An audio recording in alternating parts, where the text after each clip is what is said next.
Oh, crap. I have been live this entire time. Well, I apologize to anyone watching there. Using some new software here. I guess I'll just have to edit this one after it. But what's everyone? My name is Everett DeLorme. It is currently Friday, February 12th. Obviously, at nighttime, got a new light. We'll see how it goes. But it's Friday, February 12th. Today was the drawing of the lots for the CEV Champions League, both the men's and the women's draw. I just put up an article on the website over at volleyballsource.ca. That's not the article. Um, and I decided to jump on here just to kind of chat about what happened at the drawing of the lots today. It was kind of a crazy end to the Champions League group stage with the men's kind of coming down to the wire. Same thing happened a little bit last week too with the women's side. We're going to talk a little bit about that, a little bit of how some of the Canadians fared out, especially on the women's side. Both Alexa Gray and Kira Van Ryk really finishing their Champions League. Well, I mean, Alexa's still going, but Kira Van Ryk especially finishing her Champions League really strong with a 34-point performance against Savina Dalbene. That is a Canadian record in the Champions League for most points scored. 34 points for Kira Van Ryk, which is a huge change from in her first match of Champions League, where she ended up getting subbed out. And that first week of Champions League was really forgettable for Kira Van Ryk, and she really showed up big time in the second leg, even though it was kind of too late for her and her team. But we're going to talk a little about that, about the draw, about Alexa. Just a quick note. Well, not a quick note. We'll talk about it a little bit before. But Alexa finishing sixth in scoring on the women's side during the group stage of Champions League, leading her two matches in their final two, leading her team in scoring. In the final two matches, which were huge for them. So we're going to talk a little bit about that. But first, let's kind of just jump into the four quarterfinal teams. Let's do the men's here first, just because they're up here. We're going to see four teams from Italy. Italy absolutely dominating on the men's side. On the women's side, all of their teams moved on. But we see here Skra Belchov against Zenit Kazan, Kuchini Lubek Civitanova against Zaksa Kazheshna-Kozhna, Berlin Recycling taking on Trentino, and then finally that all-Italian matchup between Modena and Perugia. A lot to get into here. Obviously, I think first and foremost you have to look at that Lubech Civitanova Zaksa Kazheshna-Kozhna as being the number one quarterfinal to watch on the men's side. Talked a little bit about it yesterday when I did that podcast with Rob. About how whoever was going to be getting Lube was really getting the short end of the stick, because they could very well be the best team in the world right now. And Zaxa, that's hard to see, right? It's hard to see for Zaxa, who, other than that one loss to Resovia, they've been pretty much perfect all year long, but instead they get Lube in the first round of playoffs in the quarterfinals. Really, that's the short end of the stick. There's no way other to say it. Lube is the Brooklyn Nets right now. Leal, Wantarena, Simone, De Checo, that is such a good team, and it's going to be very, very difficult to take them down. But then again, Zaxa has been so good all season as well, and I think we're really going to see, it's going to be an interesting matchup because it's two very different styles of play. You've got the very athletic, dominating, flowy style of the majoritarily, you got three Cubans and a South American setter for Lube Civitanova. They play creatively, they play fast, they play physical. While on the other side, you have the very controlled, very structured Zaksa Kazheshna-Kozhna, led by Paul Zatorsky, their libero, and Ben Tunuti, their setter. And those two really set the tone of how just calm they are in everything they do. Their block defense might be the best in the world, and it's going to have to be at peak if they're going to have a chance against Lubitsch Vitanova. Of course, we know that not having fans in the crowd as well is probably going to affect Zaxa, because we know how important playing at home is for that club. But that's been the case all season long, so you can't really say anything. But still, that is going to be the banger of the matchup. To be honest, I'm not entirely sure if I think the other one to look at, if any, is going to be that Trentino-Berlin matchup, because I think that Ben Patch versus Namiela Abdelaziz is going to be they're at least going to have one of the games where they're going shot for shot and toe to toe. And I said yesterday on the podcast, and I think I stand by this, that I think I honestly think Berlin could come in and steal a match. I think they can steal a match. We did talk about yesterday how they got in mostly because they didn't have to play just Weigel. And then the absence of Friedrichshafen just made it so Pool E, the pool that Trentino came out of, funny enough, was it was a bit of a mess. So Novosibirsk finished second in that pool at 3-3, so they're nowhere even near the playoff round. But I still think that Berlin has a bit of a chance. You've got Sergei Grank in there, and you have Ben Patch, so they can figure it out. Listening to the CEV show this morning with Dan Mealy and Rob Sinclair, who was on the show yesterday as well, he talked about how Kevin Leroux has yet to suit up for Berlin and could be doing that and is available to do so in this matchup against Trentino. But we're really going to have to see how that goes down. But I think Berlin has a shot. For the other two semifinals, at that top one there, both Zenit Kazan and Skra Belchatov are two of the legendary clubs in volleyball, and I mean pretty much all of these clubs have some sort of status, right? It's a very prestigious Elite Eight here we have on the men's side, but both Zenit Kazan and Skra Belchatov have been struggling domestically, not doing as well. We're used to seeing them at the top of their standings, kind of flying through the season, and both of them are struggling quite a bit. Skra, of course, using their, I wouldn't say weaker pool, but I definitely thought Fenerbahce was going to be able to put up a bigger match, but Skra kind of has performed better at Champions League all year. And then on the other side, you've got Zenit Kazan, who was 7-1, or had a 1-7 record at one point in the Russian Superliga, and there was a lot of drama going on with that team.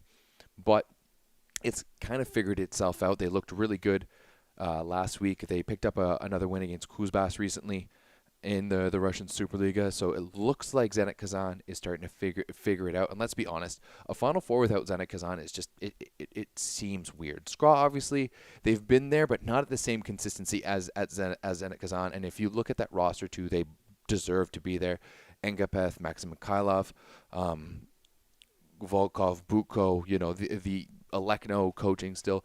It's still Zenit Kazan, and they're still that team. And you know what? I think even though they haven't been having the strongest season, they're still a medal threat. They could still go in and steal it and win it all. I'm still favoring, the two Italian teams, but Zenit Kazan they can still get in there. I think I'm going to pick Zenit Kazan in 2-0 in that one. Honestly, do we see another golden set for Kuchini Lube Civitanova? Maybe. Do we see another between them and Zaxa? Who knows? It could be. But I don't know. We'll really have to see. I think that, I think the way to beat Lube is to serve them really, really tough. If you look at the matches that they've lost this year, I think it was the same thing. But when they lost to Trentino, for sure, Trentino had 8 aces. Lube only passed 10% of their balls perfect. For whatever that means, would love to see a 3 scale implemented somewhere. But I mean, Europe doesn't really have the same relationship, I feel like, in volleyball with stats, or just sports stats in general, as North America does. So I think if Zaxa has the ability to up their serving game, and I mean they've got some guys who can really put the pressure on. I think, both with Kokanovsky has been doing a better job recently. And I think Slika as well too, but still, they're really going to have to put some pressure on if they want their block defense to work. But I do think that they're going to be able to potentially, I think they have the potential to take a set, and I think they have a bit of a lesser potential to win the match against Lube. But that kind of remains to be seen. Talked about it. I do think that Berlin has a chance, and unfortunately Modena, I don't think they have a shot against Perugia. Perugia, and the best player in the world that's a lot. That's a lot. Jumping over to the women's side here, Just if you want to go read the article, you're more than welcome to over the website, volleyballsource.ca. You can see here just kind of the breakdown. Got a nice little ad for God knows what down there. Is this like an Alibaba particle accelerator? Okay, well, we won't get into that. We are going to jump over to the women's. No, that's the men's one again. Jump over here to the women's side of the draw, and once again, we are going to see four Italian teams. Let's go over these quarterfinal matchups real quick. Fenerbahce Istanbul is going to be taking on Gorgonzola Novara, and I mean, two heavyweight teams. Novara has been one of my favorite teams to watch all year with Haley Washington, Micah Hancock, Britt Herbots. They play with a lot of energy, and they look like they're having a lot of fun. So I really, really enjoy watching Novara play. They play very aggressively, and I think they're a dark horse, but maybe that's just me. Moving on to the second match, Salvino Labeni Scandici against the incomparable Canigliano. And I don't think they've lost a match yet this year featuring Paolo Agonu. And she's averaging over 6 points a set right now, which is absolutely disgusting. Oh, let's see here. She's not one of the top scorers and on the women's side, but we're gonna have to pull that up, and you can't really see it here, but she only has 88 kills, but she's appeared in only 22 sets. Oh, that wasn't. No, sorry. She's only got 87 kills, but she's only appeared in 13 sets.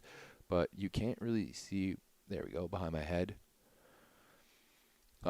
She's averaging 6.69 points per set, which is absolutely disgusting. That is such a high clip, and no one is even close to her. We see a few in the fives. We see Tiana Bofskovich obviously playing for Iksabaji up there at close to 6, but no one's even coming close to 6 on the women's side. So if you have to, like, I don't think you can say anything other than Canigliano should be the favorite on the women's side. And Salvino Labeni, I think that they really benefited off of the poor start of Rezov, Skyrez, Kira Van Rijk's team, and if they had played their first, and if Scandici hadn't gone 3-0, which I think was pushing it for them, they wouldn't be here up against Canigliano in that all Italian derby there in the quarterfinals. I'm going Canigliano all the way. It shouldn't even be close.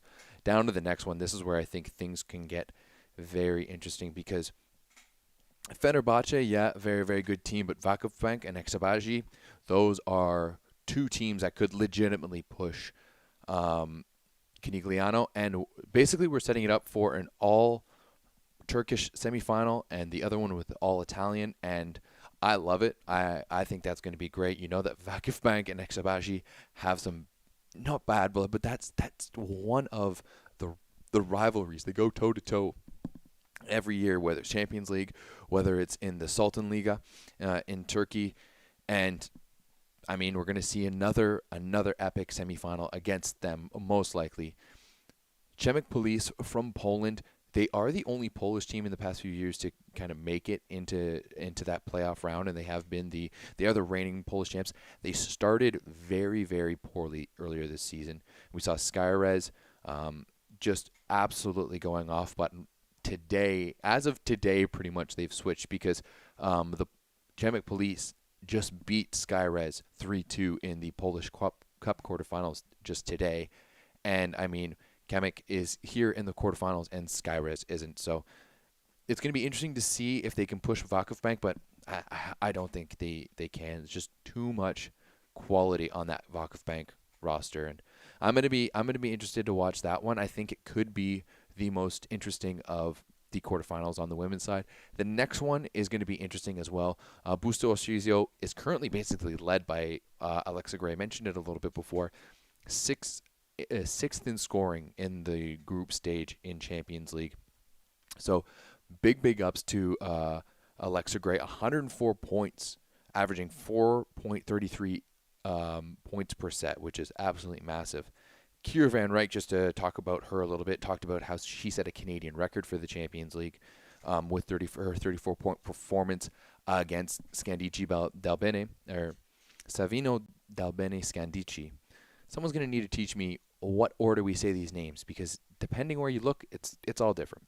But as I mentioned, 34 points for Kiera Van Rijk in that last outing for her. 23rd in scoring overall in the Champions League with 82 points, but she averaged 4.82 points a set. So she actually averaged more points per set than Alexa Gray. But that first half of Champions League for Kiera Van Rijk was ugly. She did appear in every match in the first half, but she went from absolutely dominating the Tornliga and then, kind of disappeared. But at the same time, we're talking about a girl who's 22 years old, already in her second year of professional ball, and she's been dominating. So I can't wait to see what Kiera can come up with next. But at the same time, Alexa is definitely doing some good things. That whole Busto team really, really struggled from the beginning of the year, and they've really been picking it up recently. So it's going to be very interesting to see who can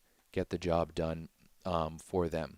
Looking on to the semifinals, as we mentioned, is probably going to be the All-Italian semifinal on the one side and the All-Turkish semifinal on the other.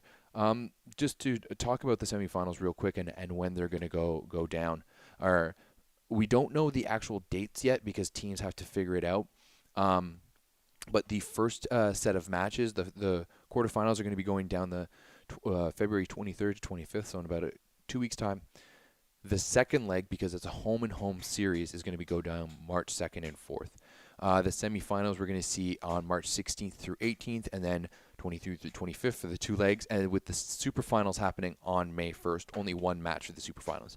You might be questioning yourself, how do we do a home-and-home series? What do we do if we tie? Well, in the event of the tie, we have what may be the greatest thing in volleyball, and that is the golden set. The golden set is one winner takes all set to 15. It's pretty simple, and it's pretty damn awesome. So if you haven't ever seen a golden set, it's fun. They're a lot of fun. And then that Saturday, May 1st, you're going to want to circle that one on your calendar, put a little note in your phone. Whether you use Apple Calendar or Google Calendar or whatever you use, just put a little app in your notification in your phone for May 1st, because that is going to be one that you won't want to miss. And to be honest, I think that's going to be it. I'm not really going to talk too much about who I think is going to win. I'm going to sit on a little bit more, come at you again with another podcast about that, but there you have it. That is going to be your quarterfinals draw for the Champions League. I'm really excited to see what's going to happen. If you want to read more, you can head over to the website. As I said, volleyballsource.ca. It's one of the top stories right now. Also, if you want to go, you can see there is a video there from the CEV top performance from Alexa Gray. It's only about a minute and a half long, so it's not the greatest. I was trying to upload Kiera Van Rijk's, all of her points from her game, but it's already been taken down.